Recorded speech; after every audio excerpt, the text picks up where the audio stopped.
Bab 243, di permukaan. Diunggah oleh Baca Suara.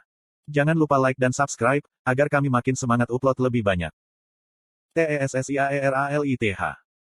Aku melihat kembali ke koridor yang diterangi cahaya lembut yang merentang ke dalam kegelapan sebelum tatapanku turun ke medali putih di tanganku. Maaf, kakek, aku bergumam pelan, mencengkeram erat ke artefak. Aku bersumpah akan mengembalikan ini. Saya membalikkan punggung saya ke jalan yang saya datangi dan menghadap gerbang kuno di depan saya. Sambil menghela nafas panjang, aku bersiap untuk apapun yang akan terjadi begitu aku menyeberang. Saya sedang gegabah dan emosional. Saya tahu itu. Bahkan setelah apa yang terjadi pada pertempuran terakhir saya di hutan El Sire, di mana Jenderal Ayah harus menyelamatkan saya masih memilih untuk melakukan ini. Bahkan setelah aku memarahi diriku sendiri, membenci diriku sendiri, aku tidak bisa duduk diam seperti ini. Kakek sudah membunuh ibu dan ayah dalam benaknya. Tidak peduli apa yang dia katakan, aku tahu bahwa dia selalu memiliki penampilan ketika aku menyebutkannya. Saya tahu apa arti tampilan itu. Baginya, orang tua saya bukan lagi keluarga, tetapi pengkhianat. Nenek Rinia tidak seburuk itu, tapi aku tahu dia sudah menyerah karena berusaha menyelamatkan orang tuaku. Hanya dari mendengar rencana yang dia dan Virion buat bersama Jenderal Byron tentang siapa yang harus diselamatkan, aku tahu bahwa orang tuaku tidak ada dalam daftar itu. Tetapi mereka tidak tahu. Mereka tidak ada di sana seperti saya. Mereka tidak tahu seberapa keras tangan ibu gemetar ketika dia memegang tangan saya dan menarik saya pergi. Mereka tidak ada di sana untuk melihat ayah dengan air mata mengalir di wajahnya ketika kami melangkah melewati portal. Menarik tudung di atas kepalaku, aku menguatkan diriku. Apapun yang dipikirkan orang tentang tindakan saya sekarang, itu tidak masalah. Orang tua saya pantas mendapat kesempatan, dan jika putri mereka sendiri tidak akan memberikan itu kepada mereka, siapa yang mau? Pikiranku berkeliaran dan aku memikirkan Arthur. Aku tergoda untuk memintanya membantuku, tetapi itu terlalu egois. Saya tahu bahaya yang ditimbulkan oleh misi ini dan jika sesuatu terjadi padanya karena saya. Aku tidak bisa ditolerir, dia tidak. Sambil memegang medali di depan saya berjalan melalui gerbang bercahaya di depan saya. Cahaya ungu lembut bergelombang pada sentuhan medali dan aku merasakan sedikit tarikan. Alih-alih menahan sensasi asing, saya menerimanya dan melangkah lebih jauh ke gerbang sampai seluruh tubuh saya terbenam dalam warna ungu lembut. Segera, tubuh saya ditarik melintasi corong cahaya yang berputar. Rasanya berbeda dari gerbang teleportasi normal, lebih memuakkan. Aku tersandung di sisi lain di tanah beraspal, masih agak bingung dari perjalanan. Tidak lama kemudian seseorang berteriak, "Hei!" Seseorang menggunakan gerbang. Petik 2. Mengintip ke atas, saya melihat 4 orang Alakrian berjaga di sekitar gerbang teleportasi yang telah saya lewati. Berlutut dan buka tudungmu. Penjaga di sebelah kananku memerintahkan, mengarahkan bola kental ke arahku. Sekarang. Aku menjatuhkan diri dan membanting telapak tanganku ke tanah. Namun, sebelum mantra dari Alakrian mencapai saya, angin kencang bertiup di sekitar saya. Sambil memegang satu tangan di kepalaku untuk menjaga kap di tempatnya, aku menggumamkan mantra lain. Aku menghendaki pelindung angin untuk melebar, mendorong penyihir musuh yang tertangkap basah. Dengan menggunakan jendela peluang singkat ini, saya berlari ke depan ke gang terdekat 100 kaki ke utara. Pesanan-pesanan dikirim ke sekutu mereka lebih jauh, dan tak lama kemudian sepasang orang Alakrian mendatangiku dari kedua sisi. Sambil menjaga kerudaku, aku bergegas menuju Alakrian di sebelah kiriku, menembakkan bila angin padanya. Segera saja, baju besi es menyelimuti tubuhnya, melindungi lehernya dari angin bulan sabit yang tajam yang telah kukirimkan padanya. Naluri awal saya adalah terkejut dan terintimidasi oleh penyihir yang menyimpang sebelum saya mengingatkan diri saya bahwa Alakrian menggunakan sihir secara berbeda dari kami. Tetapi bentuk sihir yang lebih tinggi tidak selalu berarti penyihir yang lebih kuat dalam kasus mereka. Saya fokus pada lawan di tangan. Alakrian yang berpakaian es berhasil mempertahankan seranganku, tetapi kekuatan bila anginku berhasil menjatuhkannya. Sebelum temannya bisa membantu ketika dia berdiri kembali, saya mempercepat. Godaan untuk menggunakan tanaman sihir atau binatang buas saya akan dengan cepat tumbuh, akan jauh lebih mudah untuk pergi, tetapi saya menolak. Menggunakan sihir menyimpang seperti itu akan memberitahu semua orang bahwa mantan putri Elenoir ada di sini. Sambil menyulap gelombang angin kental di bawah kaki punggungku, aku mendorong diriku sejauh musuh.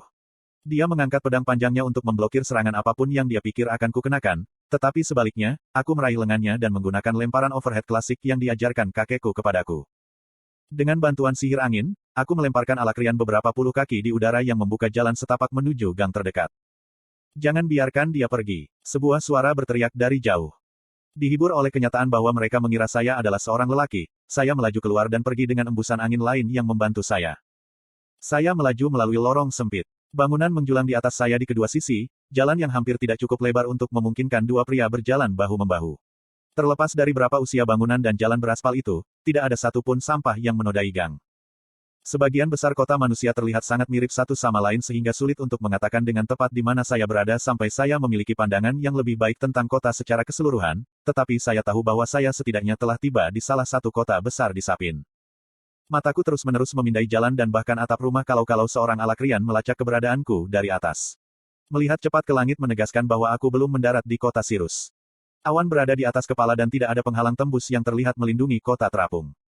Setelah beberapa waktu berlalu dan saya dengan hati-hati berjalan menuju salah satu jalan yang lebih besar. Aku mengintip dari lorong sempit yang telah kulalui untuk melihat bahwa ada cukup banyak orang yang masih berjalan di jalanan. Namun, saya tetap tidak terlihat dan mengamati pejalan kaki yang lewat hanya untuk memastikan. Sementara sebagian besar petualang dan tentara mengenakan baju besi atau kulit pelindung, saya melihat cukup banyak anak-anak dan ibu rumah tangga yang mengenakan celemek kotor. Anehnya, semua orang tampaknya bergerak ke arah yang sama. Mereka semua memiliki ekspresi tak bernyawa, pikirku dalam hati, dadaku bersimpul dalam rasa bersalah. Bodoh rasanya merasa bertanggung jawab atas semua yang terjadi, tetapi sebagian diriku masih berpikir bahwa mungkin sebagian besar kesalahanku tentang bagaimana perang itu terjadi. Aku menggelengkan kepalaku, mematahkan diriku keluar dari lubang tempat aku akan menggali diriku jika aku memulai pemikiran ini. Iklan. Setelah melilitkan jubah erat-erat di sekitar saya dan memastikan bahwa sebagian besar warna rambut saya yang mencolok tidak terlihat, saya melompat keluar dari lorong. Memadukan dengan kereta kuda yang lewat di dekat saya berjalan dalam sinkronisasi sampai sekelompok pejalan kaki yang agak berkelompok menawari saya tabir yang lebih alami untuk disembunyikan di antara. Beberapa memberi saya pandangan sekilas tetapi karena tubuh saya yang lebih kecil, tidak ada yang terlalu memperhatikan.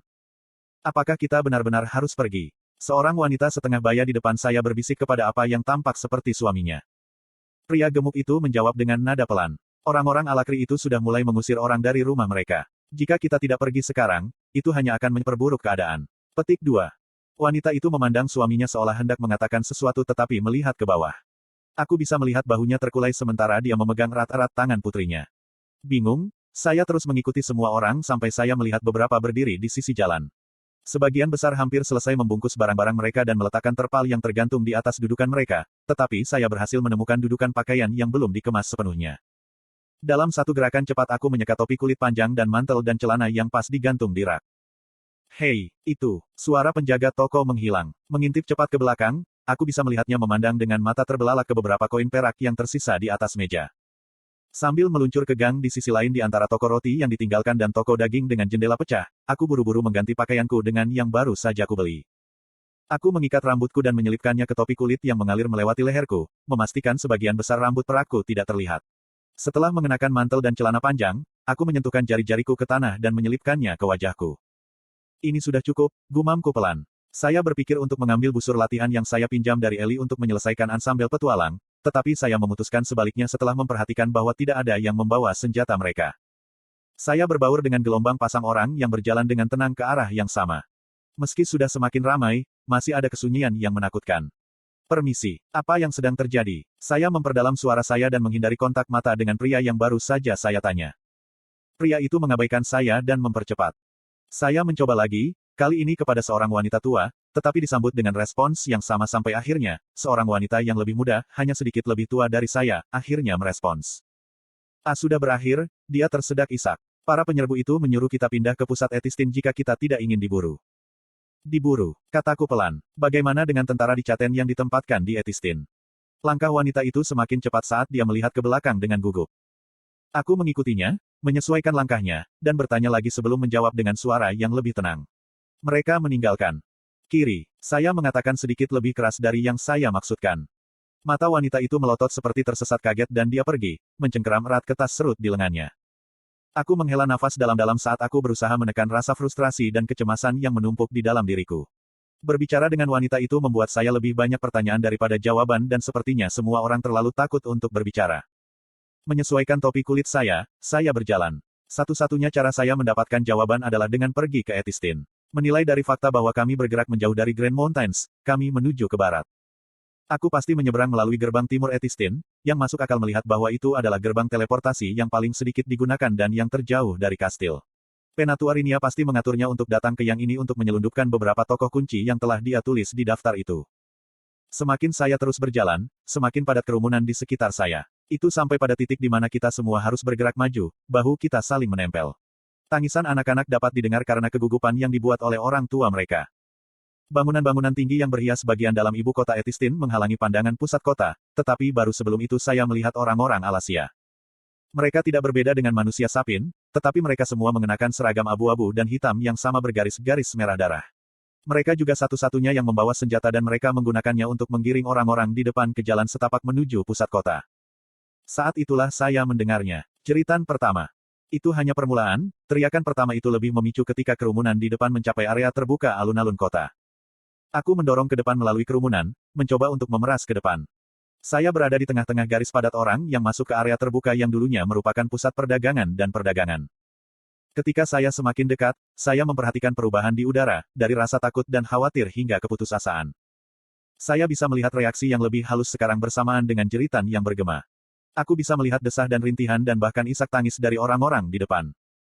Ketika saya semakin dekat, saya bisa melihat orang-orang, seorang pria yang luas menunjuk jari gemetar ke kanan saya, seorang wanita dengan kedua tangan menutupi mulutnya, mata lebar dan air mata mengalir dengan bebas, pria lain dengan ekspresi kaku yang mengeras, memandang ke arah lain. Saat itulah saya mencapai depan. Aku menoleh untuk memandang bahwa setiap orang bereaksi sangat keras, tidak peduli pada orang-orang Alakrian di dekatnya. Dan akhirnya saya melihatnya. Perutku mengepal dan benjolan di tenggorokanku mengancam akan mencekikku ketika aku melihat keempat sosok itu. Dua pria, dua wanita, dengan paku hitam menembus tubuh mereka tinggi-tinggi di udara untuk dilihat semua orang. Dua adalah pemimpin kerajaan ini, dan dua lainnya adalah orang tua saya.